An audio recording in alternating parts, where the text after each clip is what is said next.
Faith here with a welcome toast. If you like to eat, drink, and be merry, you're in the right place. Toady Field said, I've been on a diet for 2 weeks, and all I've lost is 2 weeks.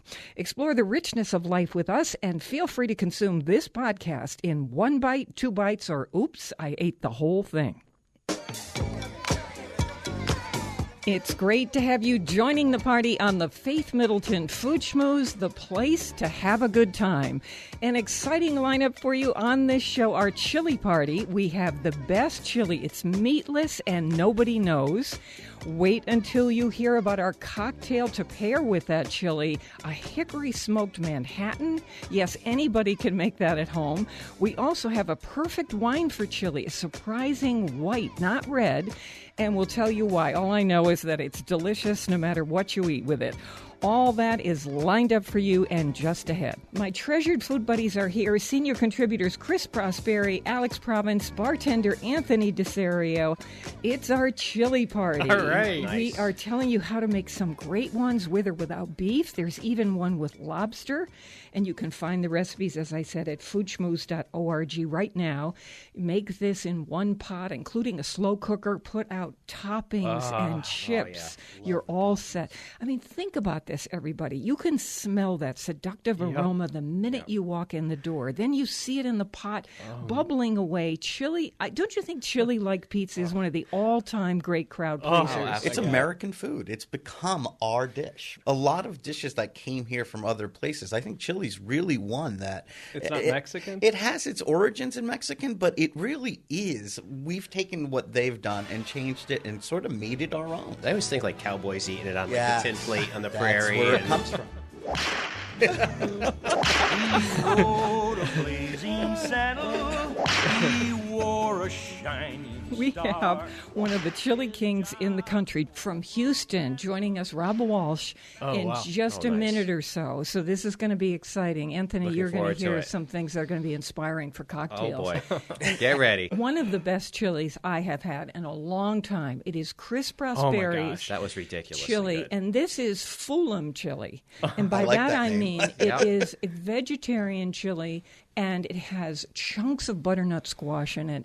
And that feels meaty, and I defy you to tell that there is no meat in this chili. There was such a even like there's like a beef background to it. So I'm calling it chili con calabaza instead of chili con carne.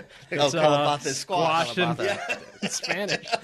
So Chris has a beautiful spice mixture that he puts in this that is so readily available, these ingredients. But it wasn't spicy. It wasn't hot. Yeah, I don't make my chilies hot, and that's another question I have. Are they supposed to be burning hot? Because I've had some that are burning hot, and I've had some that have very little heat. Well, this is interesting when you use that term supposed to.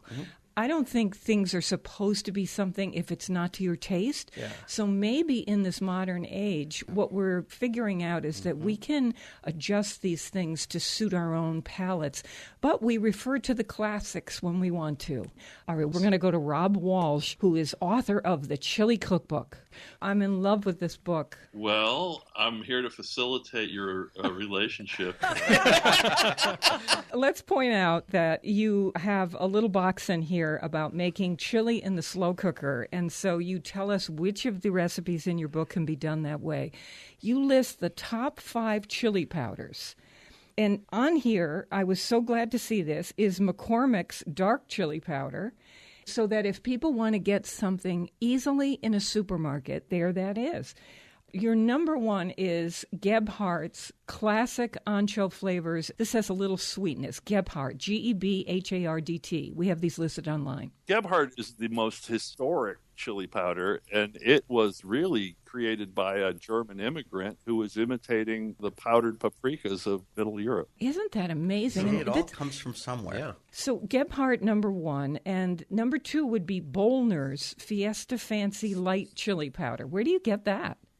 That's a San Antonio company, so we get that in Texas. It's probably a regional variation. But, Williams is a Midwestern chili powder, which is really very good. And then we've got Adams. Well, Adams is made in Austin, but I believe it's national. But McCormick dark chili powder, which is made with anchos and is a premium version of their regular chili powder, is just wonderful. So these were the top 5 in a taste test that I did with some chili-loving friends. And we tasted a whole bunch of chili powders, and these were our top 5. Chris Prosperi. I have a question about chili powder, because you can have ancho chili powder, and then you can have chili powder. What is chili powder? Yeah. Like ancho chili powder is chili powder, but the chili powder we use in making chili is a blend, right? Right. It's a patent spice mix. So when William Gebhardt first dried and toasted and ground ancho chilies and put them in a bottle, he didn't want to create a generic blend. He wanted to patent a spice blend. So he added a little cumin and Mexican oregano, which are the other ingredients that are most commonly used in Texas chili. And that became a secret recipe that he could patent. So your homemade chili powder in the book involves toasting some chilies and cumin seeds in the kitchen and then grinding them in a spice grinder. A coffee grinder is what I use. Right. And you say it makes the best chili powder of all. So your recipe is 5 whole dried ancho chilies. We have this online. Some toasted cumin seeds. You can toast them right in a skillet, in a dry skillet. Some dried Mexican oregano, if you can find it. You could use regular oregano, not the same. You can. Mexican oregano is from a different family of plants, but if you can't find it, then you can use Greek oregano. And some garlic powder.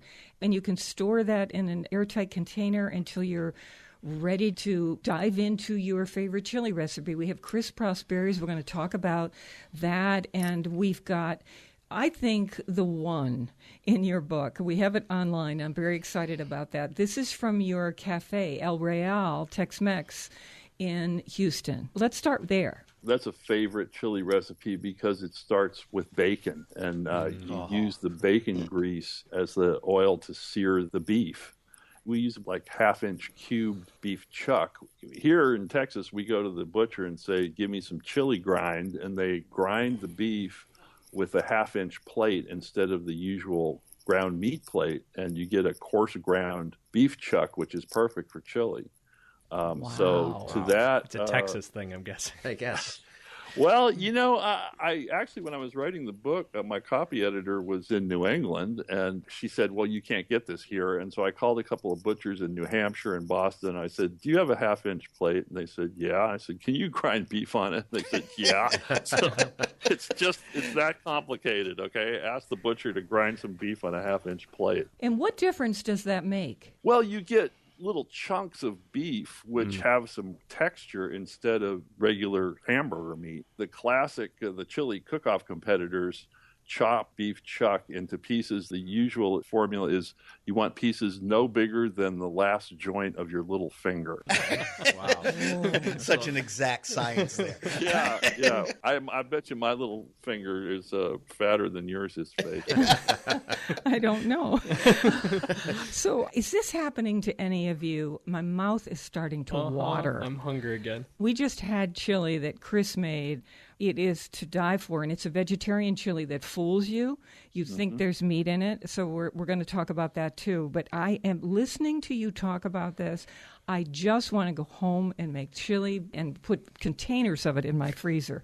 Does chili get better if it's been sitting in a freezer, or do the spices change? There's kind of a tradition that chili that's kept in the refrigerator for up to 3 or 4 days actually tastes better than it does. I'll definitely agree with that. Like my mother makes a homemade chili. I don't know what she puts in it. It's one of my favorite dishes that she makes, and she just makes a huge pot of it. Her and my dad each have a bowl, and then the pot goes in the refrigerator, and I will just eat that every day until that pot is empty. And it just gets better and better and better each day. My wife draws the line after 4 days.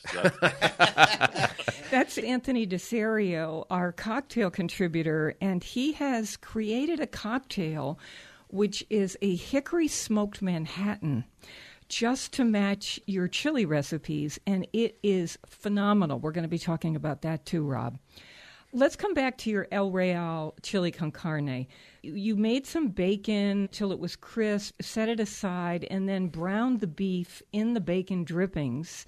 Then you set the meat aside. You sautéed some onions and a little bit of the dripping still in the pan until they get brown. And then here comes the spice mix, which is toasted cumin, chili powder, paprika, oregano, black pepper, thyme, salt, and garlic. You toss that into the onions and sautéed that for a little bit. Is this what's called layering? To some extent, but if you look at, I think it's Bob Plager's $25,000 chili. I did. In the chili cook-off section, you'll notice that it calls for first spices, second spices, and third spices. Oh. Now, talk about layering. And this guy won $25,000 for this chili, so, you got to take him seriously. There must be something to it. I remember Paul Prudhomme used to say that you put onions and green peppers and carrots into the recipe early, and then he would put more of them in a second time because he said, the ones you put in early have just turned into part of the base of the sauce. The ones you put in later retain a little bit of their texture. So, it's the same ingredient added at a different stage of the cooking process. Completely changes the flavor. Wow. So obviously this recipe has got a lot of layering in it. I think our El Real recipe has got a pleasant variety of it's more doable. Flavor. Yes. Yeah, right. It's a lot. It's more like, I'm going to make this before the football game, Yeah. So this is Robb Walsh, and he is co-owner of El Real Tex-Mex Cafe in Houston and author of this book, The Chili Cookbook. He is a man associated with foodways. He really knows chili and tacos, by the way. So we're just talking with him about his El Real chili con carne. And I think I had you at sauteing the onions after all these seeds and spices went in. And now here comes the bacon. And you add a little beef broth for that richness and some water and tomatoes, the ancho chilies, and the beef. And then you're simmering it so that it reduces. Is that the idea? Yes, that's the idea. And that's, of course, where the crock pot also comes in, because you can put it there and let it simmer and, not worry about it, not have to worry about stirring or if it's going to burn. Or So you could do these things we just described in your skillet, and then into the slow cooker it goes. Right. And there you go. One more word about making your own chili powder. A friend of mine who wrote an Indian cookbook did a little demonstration for me at home. And one thing she said is, take the step of toasting the seeds and the cardamom and the... like in India. Yeah, and all of the coriander seeds and the cumin seeds, and then grind them fresh, because that masala that you make with freshly toasted ingredients is just bursting with flavor. It's just, the aroma just fills the whole kitchen. Whereas if you pick up a bottle of masala, garam masala from the spice rack at the food store, it's a pale imitation of, so it's the same thing with chili powder. I mean, bottled chili powders are fine, but until you toast all those things fresh and make it in your own kitchen for the first time, and it's that same sort of revelation that fresh toasted seeds in an Indian masala give you. There's a restaurant in New Haven called Thali, Thali. Oh, yeah. And the chef, Prasad Chernumala, is from India and opened this restaurant. This is very high-level Indian cuisine. Amazing people from India fly here to eat this man's food, and he does this. This is how I learned about this too, Rob, where he toasts everything beforehand, and the difference is unbelievable. I mean, to have potatoes that have all these toasted, carefully hand-toasted spices in them. It's a revelation. You've never had Indian food like this. Well, I love this. We posted this for our Super Bowl folks, anybody who just wants to have a weekend party, this El Real chili con carne of yours. And we're going to next go to Chris Prosperi about his recipe. And Rob, I'd love to get your comments on this too as you hear this going by. And then we're going to talk about the cocktail and more of your recipes in this cookbook as you walk us through different cultures. We'll talk about this lobster chili that you have. Polly Bergen's chili. That amused me because she has a place in Connecticut. So I said, well, we kind of claim her partly. Robb Walsh, the Chili Cookbook. We've got recipes coming up for you, and everything is online. More mouth-watering conversation and fun ahead on the Faith Middleton Food Schmooze. I hope you will make a charitable contribution to feed the hungry. We're online now at foodschmooze.org with our curated food, wine, and cocktails. We'll be right back. His job to offer battle to bad men near and far. He conquered fear and he conquered hate. He turned dark night into day. He made... Okay, that was your first bite of the Food Schmooze party with another bite on the way, so we'll make this fast. You won't miss a drop of pleasure if you sign on once for our free podcast at foodschmooze.org. Then we'll send it to you every week. In case you're new, you can also listen to this show on WNPR every Thursday afternoon at 3 and Saturdays at noon. What makes me happy is sharing the discovery of something great with you. So party with me and the gang at our new website, where you'll find some of my favorite easy, I have to say, wildly delicious recipes, wine, cocktails, and 2-minute videos like Jacques Pepin with a sword. And yes, we used a construction drill to see how fast we could peel an apple. Here's your second bite. Beans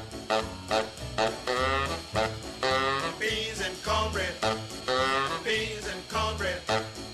Beans and cornbread.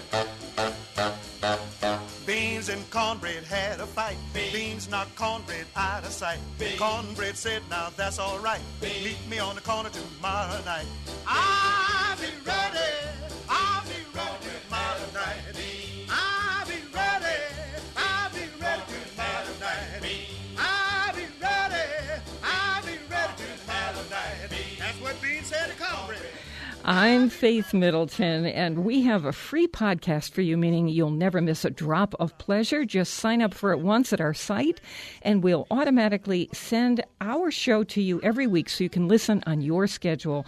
Also discover our delicious curated food, wine, events, cocktails, recommendations. I love talking with you, so stop by often and say hi to me and the gang.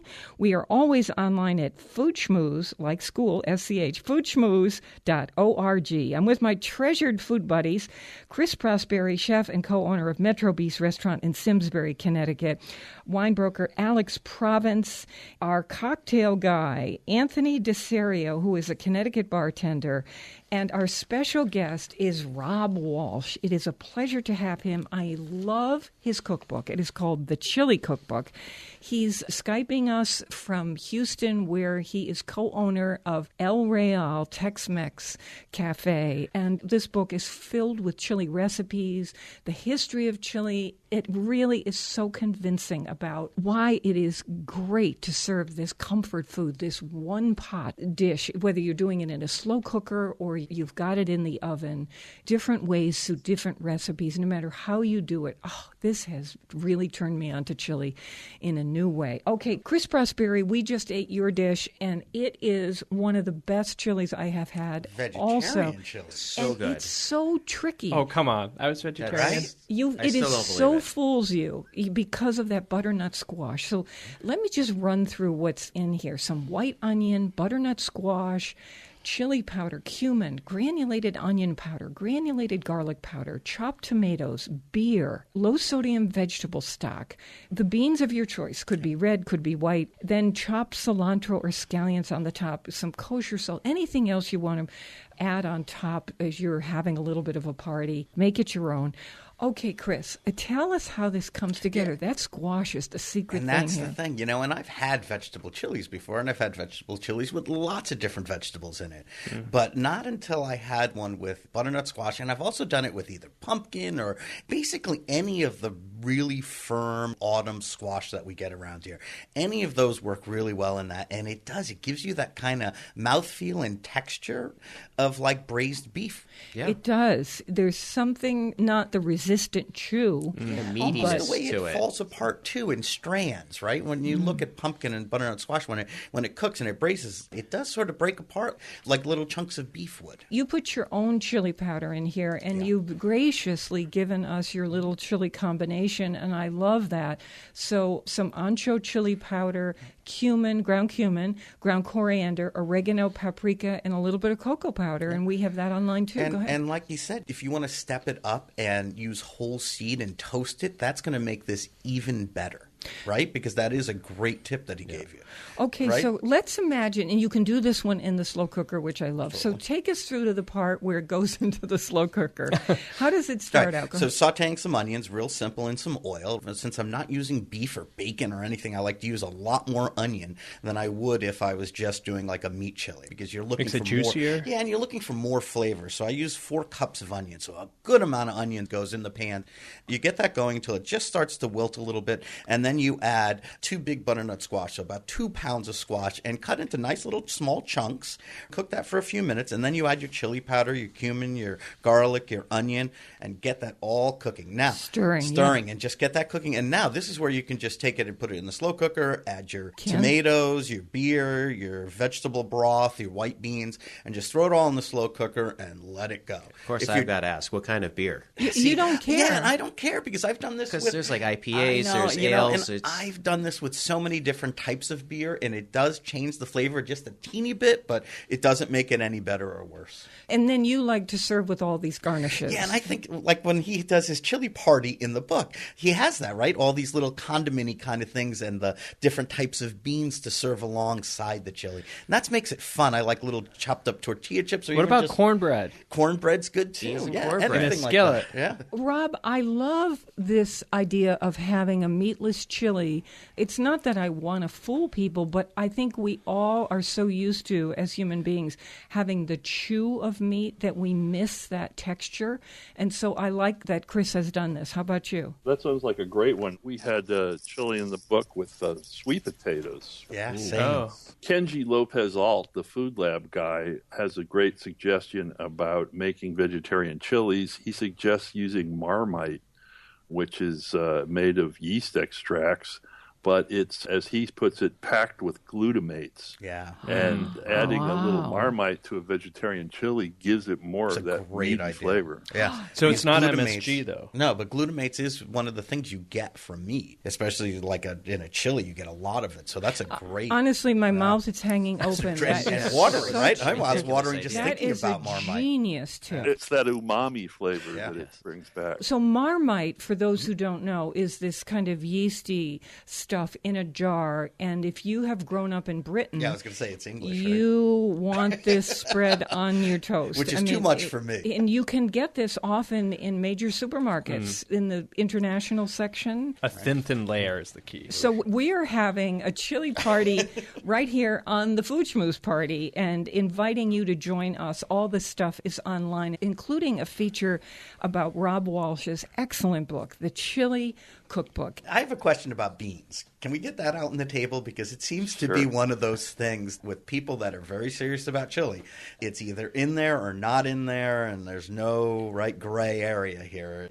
Does classic chili have beans? Is it okay to put bean in chili? Okay, so at El Real Tex-Mex, we make hundreds of gallons of chili. And we use the chili con carne. We thin it with chili gravy to make an enchilada sauce. We serve it over Fritos to make Frito pie. We serve it over tamales. And you can get it in a bowl, and you can combine it with beans if you want. But the thing is, I call chili the mother sauce of Tex-Mex. So you don't put beans in a pot of chili when you're running a Tex-Mex restaurant because you have so many other things you have to do with it. It's exactly analogous to making a big pot of red sauce or red gravy if you're an Italian American.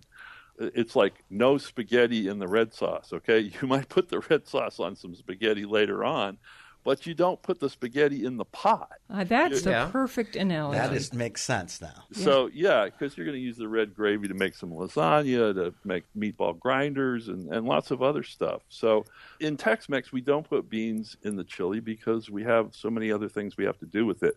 The other thing that's really interesting about beans and chili is before World War I, nobody put beans in chili. Really, putting beans and other vegetables in the chili was a response to the meat rationing of World War I and World War II. And the first recipe that I've seen for chili with beans and vegetables in it actually came from a women's society in Massachusetts, and they called it mock chili. So it was like the mock duck. Wow, because it had beans in it. Right. So you guys ruined it for me now. No. This is all the history of food. The dish with the vegetables. So then in World War II, it wasn't just meat rationing. There was meat shortages. You just couldn't get meat. And a lot of the classic chili parlors, like Lang's in Dallas, and many chili parlors closed because they just couldn't get enough beef to make the dish. So home cooks who love chili, drew on their victory gardens, and they added, tomatoes and beans and celery and what have you. And the result was this one-pot dish that had all these vegetables in it was more nutritious as a standalone one-pot dish, and people just got used to it. They came to prefer it. After the war, the one-pot dish with the vegetables in it became the standard, and it took a whole revival down here in Texas with Frank X. Talbert and all these guys who started the Terralingua chili contest. What they were trying to remind America of, there was an earlier version of chili that didn't have beans in it. And so they went on this campaign of not putting the beans in the chili. And if you wanted to enter the contest, the chili couldn't have any beans in it, and so forth. But here is something I think you're going to think is sinful, Rob. I have for years went to a party on the 4th of July thrown by Michael, a guy from Texas. His chili was so phenomenal. And I said, Michael, you got to tell me how you make the chili. And he said, the way I really make it is I go to the supermarket and I buy cans of Wolf brand chili. This is canned meat in some kind of sauce. I don't know what it is. It's just Wolf brand chili is a very, very old brand of canned chili. And there's people in Texas who love it. I'll tell you what, the oldest chili parlor in America that I visited while I was doing a road trip for this book is next to a chili cannery in Carlinsville, Illinois.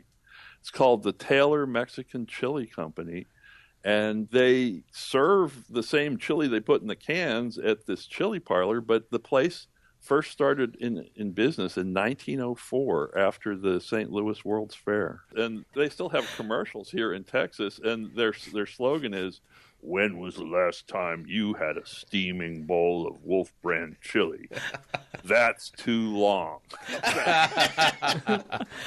Oh, boy. I'll tell you, it was delicious. Whatever Michael does to this. Well, you buy some on the mail order on the internet somewhere and see if you can doctor it up to taste like this. You can get it here in the supermarket. Yeah. I can hear like a howling coyote when you open the can. Later. There's a great new product we have here in Texas. It looks like a jar of spaghetti sauce, but it's actually chili mix. And you brown the meat and then pour this bottle on it. It's just like, Paul Newman's ragu sauce or something, Wow. Is it good? Yeah, it's pretty good. You've got a recipe in your chili cookbook for Pendergast's grass-fed beef chili. So we're getting at beef that is grass-fed, and some people are very particular and they want to make sure that it's also grass-finished, meaning that it hasn't been fattened with junk corn at the end, because that kind of ruins things and adds to cholesterol, they feel. And so you want grass-fed plus grass-finished. But anyway, the point is, you've got a recipe here for grass-fed beef chili, and how is that an advantage? Well, the secret is it's a little bit of a tongue-in-cheek thing, because the original longhorn cattle that they used to make chili were, of course, grass-fed. Right. But the secret was the meat is so lean that they used a large portion of tallow, of beef fat. Uh-huh. So the secret is to get your grass-fed and grass-finished beef, and also pick up some grass-fed and grass-finished beef tallow or suet. At the butcher? Well, wherever you buy your grass-fed beef, certainly when they killed that cow, they had plenty of fat. Tallow was kind of the secret ingredient of old-fashioned chili. When I went to this Taylor chili parlor in Carlinsville, Illinois, they were still using suet that's still in the original recipe. In Cincinnati, all of the chili parlors use suet or tallow.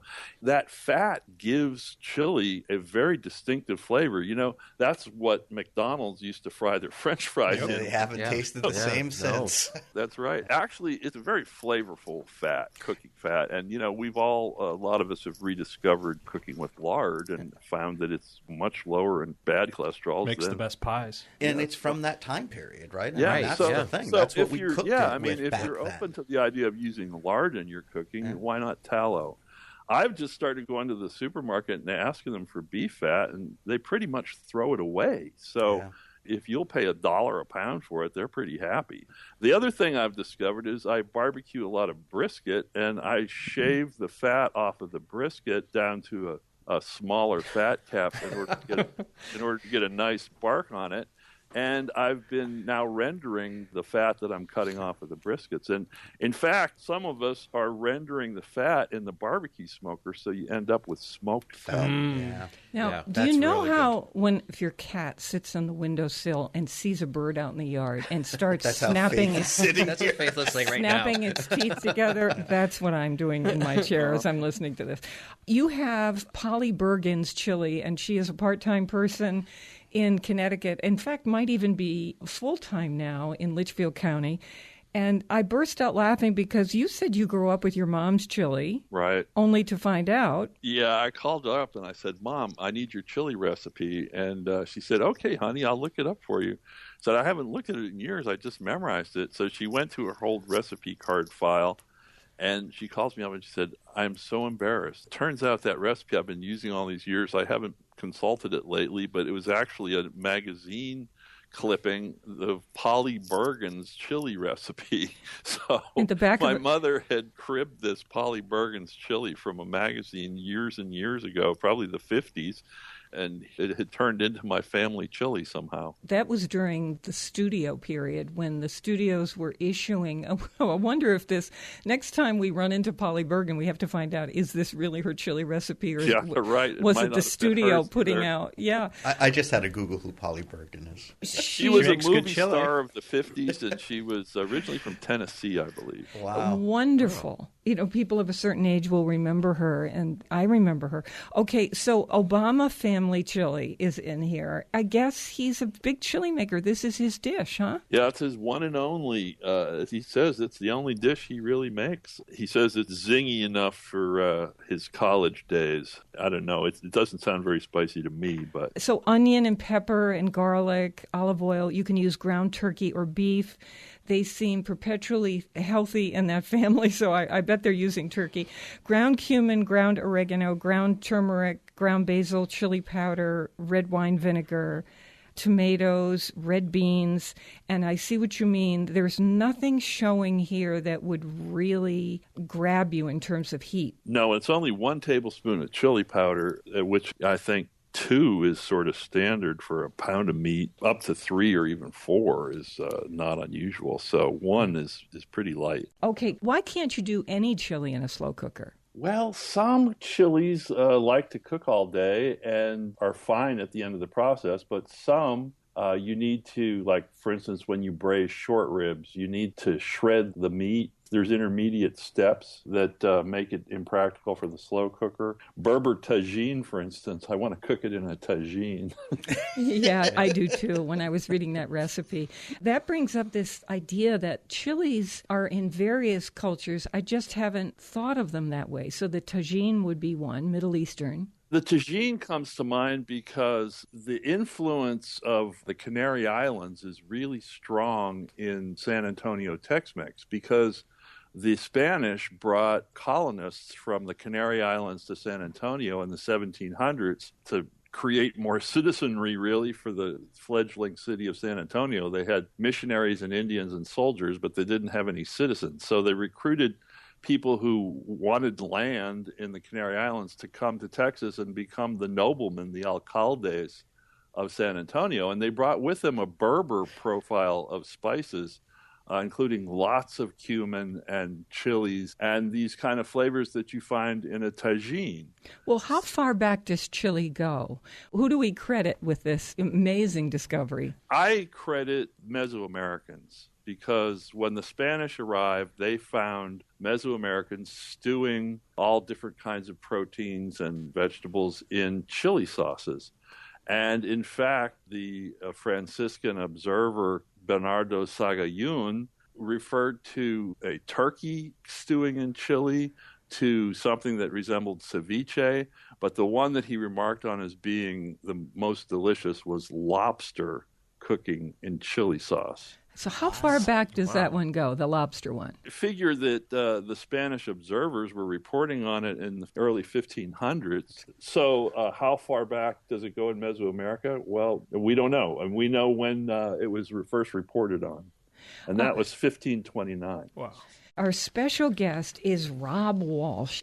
I came to James Beard's pot roast chili, and I love the idea of this. He started with a beef chuck roast. It's a pot roast recipe. That one and this Tyler Florence short rib chili are a couple of recipes where they depart from the usual. You sear a whole piece of meat until it's falling apart, and then you shred it and chop it and make the sauce. Now that's chili. Yeah, it's a lovely chili. I need to know what Frito pie is, though. In Texas, Frito pie is the concession stand favorite. If you go to a high school football or baseball game, they open up a little individual pack of Fritos and then put in everything on the condiment row, which is chili for the chili sauce, cheese, jalapenos, and then they hand you the bag and a fork. That's on the menu at the Ordinary up the street. It's Timmy Kerbal's place, the Frito pie. You read it out of the bag. The new craze in San Antonio is Cheeto pie.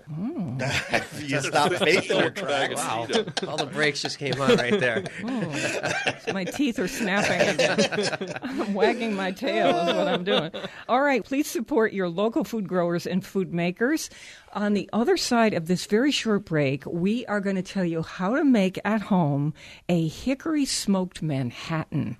And we have a great wine to go with chili. For on-demand podcast delivery of the Food Schmooze Party every week, to find our food, wine, cocktail, restaurant, hot topics, our short, fun streaming videos, and recipes we feature, we are always online at foodschmooze.org, and we'll be right back. The stars at night are big and bright, deep in the heart of Texas. The prairie sky is wide and high, deep in the heart of Texas. The sage and blue is like One more mouth-watering bite of the Food Schmooze coming up. Ready? Here's something great to know about. Sign up for the app called NPR One. Just download it from the iPhone App Store or your Android device. And once you do, you can set WNPR as your local station. Couldn't be easier. Download the free app, NPR One, and start listening. Let's party on. More Food Schmooze. It's martini time. Yes, it is martini time. This is the Food Schmooze Party, offering the richness of life and coming to you in Connecticut, Rhode Island, Massachusetts, and New York, including Westchester County, the East End of Long Island, and the Hamptons. To hear the show on WNPR, it airs Thursdays at 3, Saturdays at noon. Podcast and our curated recommendations are always online at foodschmooze.org. Talk with us on Facebook, too.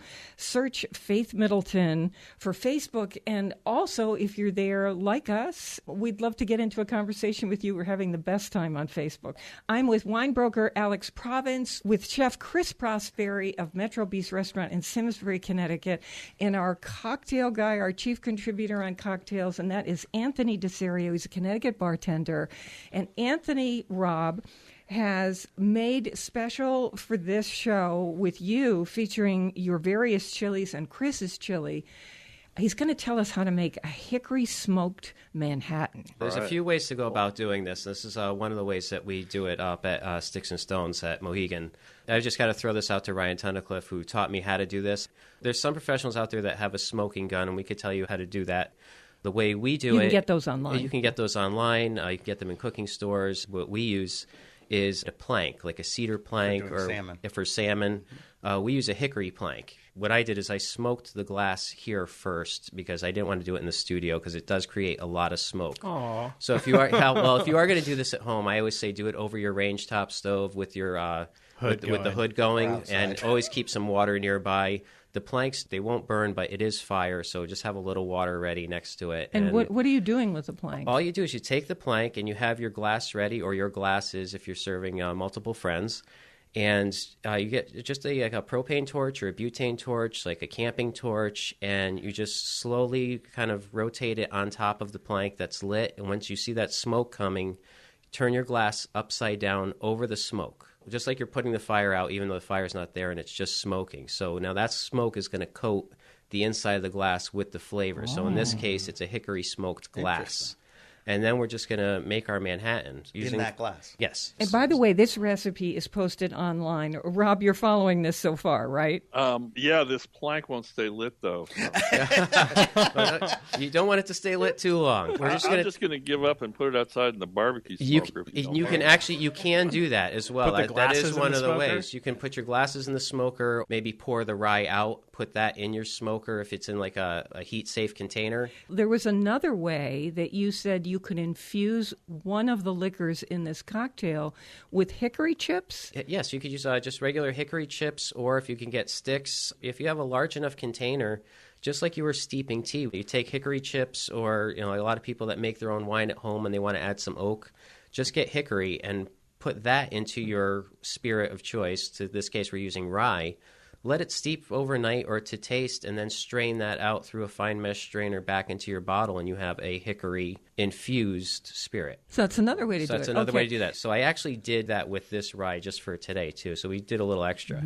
And you can do the smoking ahead of time, right? Oh, yeah. The smoke will stay in the glass, right? Absolutely. You can do that the day before. Sure. Right? Do you use bourbon in any of your Manhattans? And why did you choose rye? Well, I chose rye today because we said that we were going to be doing chili. Rye is more spice forward, so I really wanted to play with those peppery notes that come out of rye, a little warmth to it. So when you said we were doing a chili show, I just looked at our menu and I went, that's going right there. That's the one. All right, so we're just going to do a what you're classic Manhattan. We have our mixing glass. You're putting which spirit into your shot glass Right now, here? I'm pouring 2 ounces of overproof rye, so 100 proof rye whiskey. 100 proof. 100 proof. Wow. The higher the proof, the more flavor you get out of the barrel. So it's actually, believe it or not, higher proof is actually smoother. Now, Anthony is just going to the vermouth, and he taught me something in preparation for this show, that the vermouth he's using is widely available. It is everywhere, and It is most gorgeous. of us walk by it. Yes. And we get another familiar one, like Martini Rossi or something.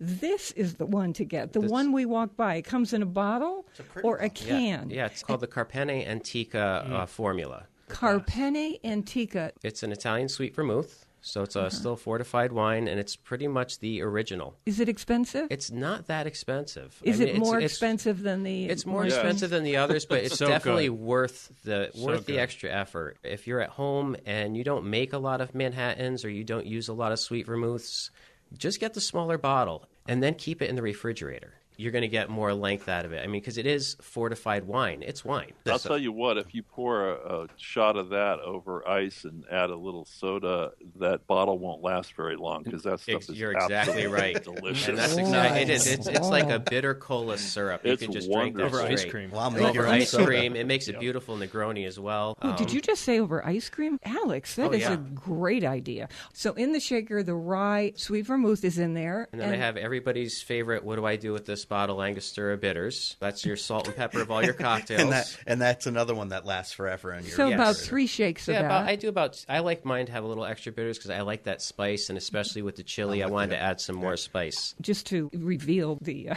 end result, we had this when we were having With the chili earlier in the studio, and it is the most amazing thing all by itself, whether you're having chili or not. I could see this with steak, roast. I love Manhattans. Me so too. this was unbelievable. So we're going to add our ice to our mixing glass. Into the glass. Do you shake this? Number one rule is sacrilegious to shake a Manhattan. You have all of these beautiful spirits in here, and when you shake, with your ice is going to dilute 25% or more, and you're just going to add a lot of air and a lot more water, and you're going to dilute all these tremendous flavors. With Scotch, people add water, and some say that releases aromatics, and that's not true for bourbon or for rye. It will do that as well, but we're also adding other liquids. So we are adding that little drop of water, and when people do Scotch, it's usually like a teardrop of water. I love that and sound. It's just enough. So as my friend Duchan Zerac says, stir your drink until it feels right. Okay, stirred, not shaken. Stirred, not shaken. Okay, here we go. Into the martini glass. It's like a beautiful mahogany. goes. So we're just going to pass this right over to Faith. Oh, yes, that's exactly what we do. So it is a fantastic drink. You say you use real cherries. I use the real maraschino cherries. The way we serve it up at Sticks and Stones is with an orange zest. Ridiculously good. Rob, we have to think of this as virtual tasting. I wish I had sent you this recipe. I even have the vermouth, too. So. Oh. See, now I said it was readily available. Oh, we're going to give you a wine, too, that goes with chili, and surprisingly, it is a white. It's not a red, and we'll explain all about that. First, I want to say to you, Rob, there's a beautiful cornbread recipe in here and all kinds of things, and you are fantastic as a guest. Thank you so much. I hope you'll join us again. We're going to come back to this subject, and you're the guy. Well, it's been great being here. Thank you, Rob. So that is on Skype, Robb Walsh, and he is co-owner of El Real Tex-Mex Cafe in Houston, if you are there. His book is The Chili Cookbook. Anthony's cocktail, Anthony DeSerio, is online at foodschmooze.org. Anthony, this is, I think, really the best Manhattan I've ever had, and I do try them all around. I love a good Manhattan. Fabulous job. Yeah. Thank you. All right, Anthony DeSerio, our cocktail guy, Connecticut bartender. He's at Sticks and Stones at Mohegan Sun. Okay, we have Alex Province, who is one of our wine guys and is a wine broker. He and Mark Raymond will bring in various wines for us to try, and then we give it our stamp of approval. Vouvray is a wine from France, and it is white and normally super fruit-forward. This one is a little bit drier, less on the fruit-forward side. It's a beautiful thing just to drink by itself.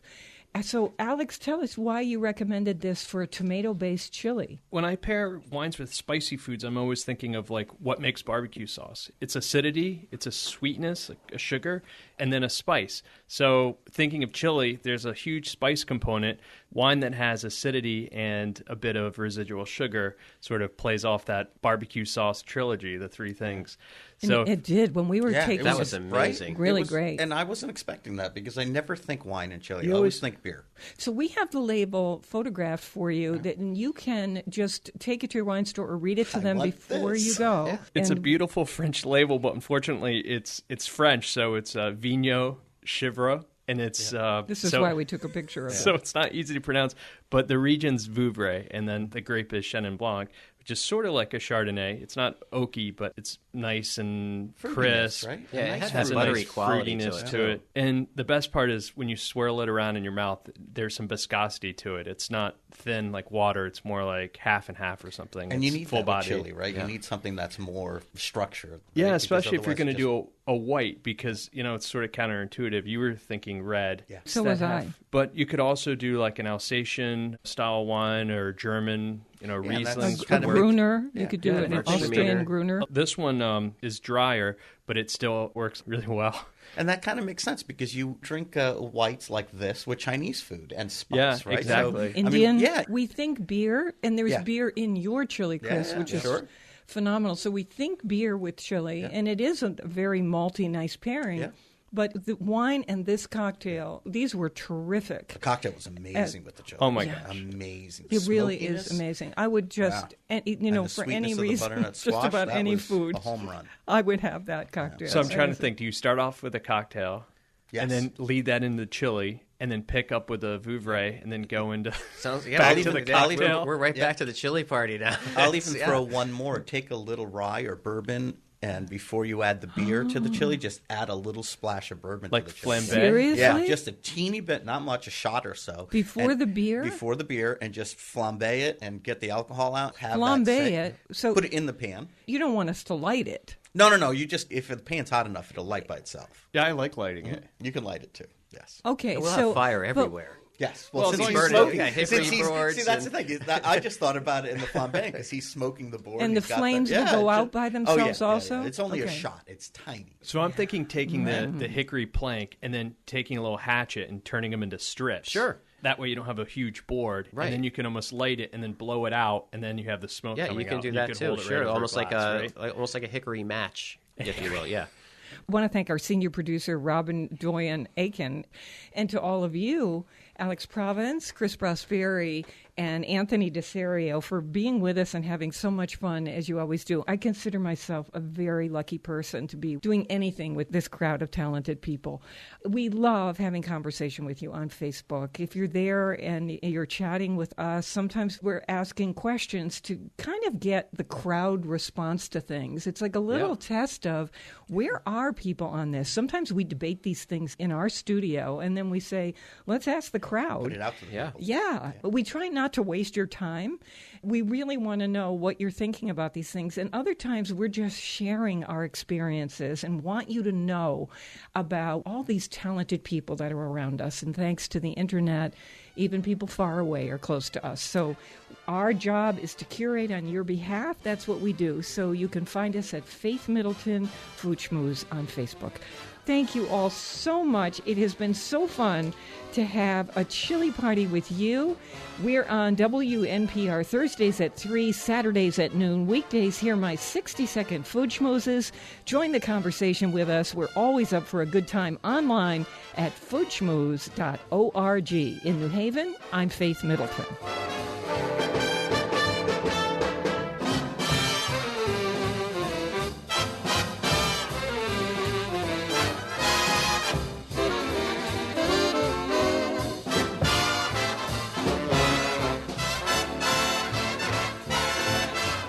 Everybody eats when they come to mind.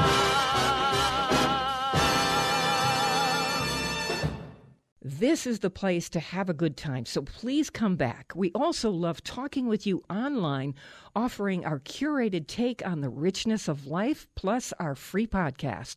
We're always open at foodschmooze.org. I'm Faith Middleton. Cheers.